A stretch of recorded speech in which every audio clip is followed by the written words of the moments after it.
जिनका पिछले दिनों बयान आता है, उसके बाद से बिहार की राजनीति गलियारियों में हलचल मच जाती है। सर, आपने तो एकदम आग लगा दिया है। कहाँ आग लगाया मैं? आपने बिना नाम लिए राजेश वर्मा को इतना कुछ बोल दिया। तो मैं नाम लेके बोल रहा हूँ। ऐसा कौन है ये वर्मा का नाम लेने में कोई दिक्कत है? ऐसा सर क्या हो गया, क्या खटपट हो गई कि आप राजेश वर्मा को सीधे सप्लायर, स्मगलर और पता नहीं क्या क्या बोल दिए? लेकिन वो सच्चाई बोल रहे हैं। सप्लायर तो है ही, इसी सब करके राजनीति में आगे बढ़ना चाहता है। अपना कोई जिसका वजूद नहीं होगा तो वही बैकडोर एंट्री मारता है। तो ये सब बोनलेस क्रिएचर है। और सर एंट्री में तो आपका भी तो हाथ है। हाथ था, एंट्री में हाथ था कि मैं मदद किया। मैं इसलिए मदद किया कि नहीं, मुझे लगा नया लड़का, उतना जानकारी का अभाव था इसके बारे में, उतना जानकारी नहीं था मुझे। सामने से जो दिखता था, चंदन टिक्का लगा के आता था, बाल खड़ा करके, जेल वेल लगा के, तो मुझे लगा नया लड़का है, काम करेगा। लेकिन ये आते उल्टा ट्रैक पे चल दिया। तो अब आपकी क्या कुछ उम्मीदें थी राजेश वर्मा से जिसपे वो अरे भाई, ये मेरा ये उम्मीद था कि भाई आप जब जीते हैं जहां से वोट लेके, वहां के विकास कार्यों में अवरोध करने लगा। कोशिश इससे होता कुछ नहीं है, इसका कोई वजूद भी नहीं है, ना इसका कोई सुनता है पदाधिकारी यहाँ से वहां तक। सब लोगों का जा करके पैर पकड़ने से थोड़ी आपका हो जाए कि आप संस्कारी हैं। संस्कार चरित्र से बनता है। आपका पास्ट क्या है, आपका प्रेजेंट क्या है, आपको संस्कार को दर्शाता है। दिखाने के लिए अब जो खुद को कहता है कि हम बंदर हैं, लंका में आग लगाने आए हैं, खगड़िया के लंका में, खुद ही का स्टेटमेंट दे रहा है। बताइए, जो आदमी खुद ही कहता है कि हम बंदर हैं, कुदक कुदक के आग लगाएंगे, तो उस पर क्या जवाब दिया जाए? मतलब राजेश वर्मा कहते हैं कि हम आग लगाएंगे खगड़िया में। हाँ, बंदर हैं और खगड़िया सोने की लंका है, और सोने की लंका के रावण हम हैं, और ये आग लगाएगा बंदर बन के खगड़िया में। उनका ये भी कहना है कि इस बार आपका पत्ता साफ है पर्वता से। उसका 7 पुश्त आ जाएगा ना आगे, 7 जन्म। तो कितने पत्ता साफ करने वाले पिछले 25 साल से आए, कितने सुरमाए भोपाली बन के चले गए। इस चिरकुट का तो कोई गिनती ही नहीं है उसमें। और कोई इसके, आप लोग आ गए हैं तो मैं जवाब दे रहा हूँ, उस लायक भी नहीं है कि मैं इसका जवाब दूं।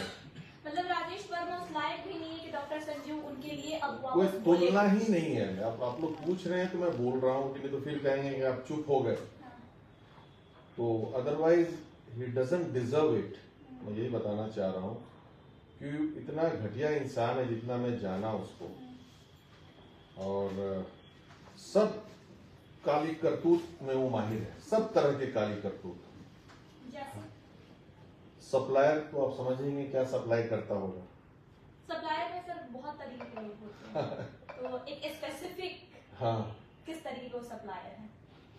वो उसका स्पेसिफिक होना बड़ा डिफिकल्ट है। तो भी बात जब खुलेगी तो फिर आगे बताएंगे। एक ही बार सब कुछ खुलवा लीजिए। मतलब धीरे धीरे राज खुलेंगे। धीरे धीरे राज खुलेंगे। मतलब धीरे धीरे राजेश वर्मा को टेंशन दी जाएगी। नहीं, अब टेंशन नहीं। अगर ज्यादा देखते हैं कि अब क्या बोलता है तो फिर बाकी आगे भी खुलेगा बात। हम ऐसे बिना प्रूफ का, बिना एविडेंस का कुछ बात नहीं बोलते हैं। एक तो पैसा देके चुनाव लड़ा, खुद ही बोला कि 10 करोड़ लगा है, मतलब 6 करोड़ एडवांस। अब लोजपा से ही टिकट लिया है, आखिर वही बोल रहा है मुझे कि 10 करोड़ लगा है। नहीं भैया, 15-20 का हल्ला है, ऐसे उतना कहाँ देंगे। 10 में बात हुआ है, 6 एडवांस देके आए हैं और 4 देना है, उसी व्यवस्था में जा रहे हैं हम।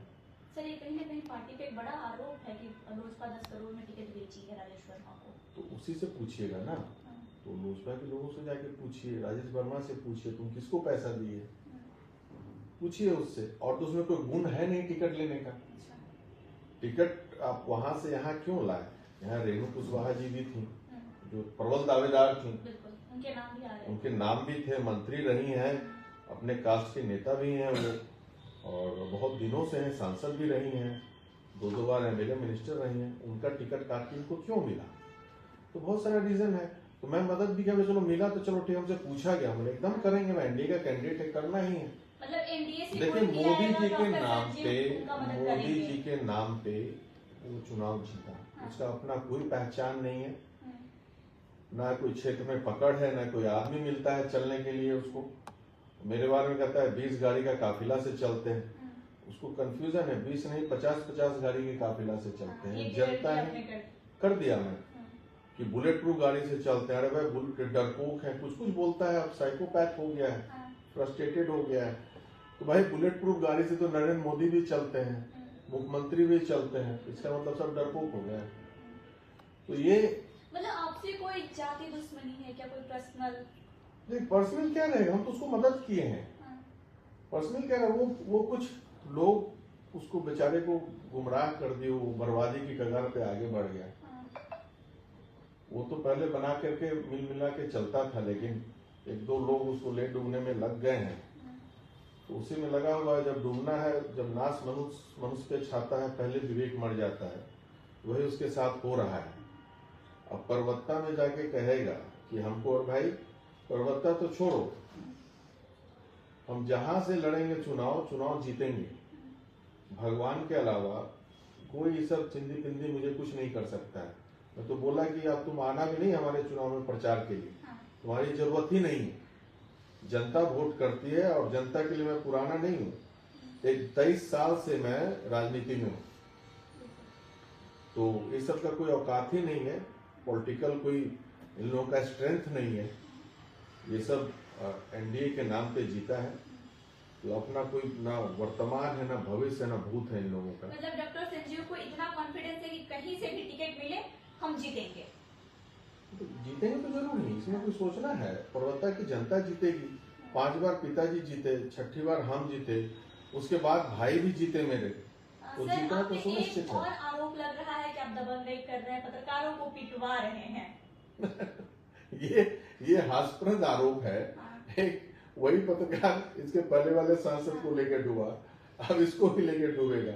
वो पत्रकार नहीं है, बेसिकली वो दलाल है। अच्छा। दलाली सब करता है, उसके कारण कितने लोग सबको आग लगाने का काम, वो अपना वो उल्लू सीधा करता है, उसमें फंस गए हैं बेचारे उस दलदल में। वो है एक चिंदी और है उसके साथ रहता है। तो ये सब झूठ मूठ आरोप लगाया। एक पत्रकार का क्या तो नाम था, क्या नाम था शिवम?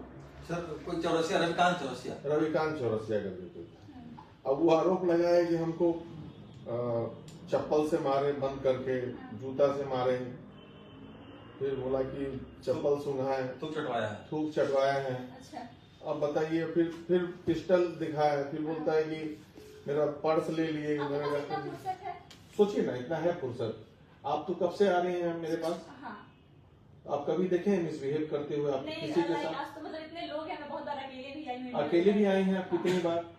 कितनी बार अकेले आप इंटरव्यू लिए? तो कभी भी किसी तरह का कोई आपको इश्यू आया तो ऐसे लोगों को क्या बोला जाए? तो ये सब अपना टीआरपी बढ़ाने के लिए और हमको बदनाम करने के लिए। अब देखिए, जब एक राजनीतिक कद इतना हो गया, लोग इतना चाहते हैं मुझे, कद तो छोड़िए, तो लोग इतना चाहते हैं तो उन लोगों को काबिलियत मेरी पे उन लोग मतलब परेशान हो गए। तो अब मुझसे लड़ने के लिए वो कोशिशें नहीं कर रहे हैं, वो साजिश करनी पड़ रही है विरोधियों को। तो इससे कोई फर्क नहीं पड़ता है मुझे। परवत्ता की जनता में जो, अब सोचे मेडिकल कॉलेज के लिए जमीन परवत्ता में उपलब्ध है, तो इन लोग से क्या होगा, इन लोग चाहते हैं कुछ लोग, उनका भी नाम उजागर करूंगा मैं कि मेडिकल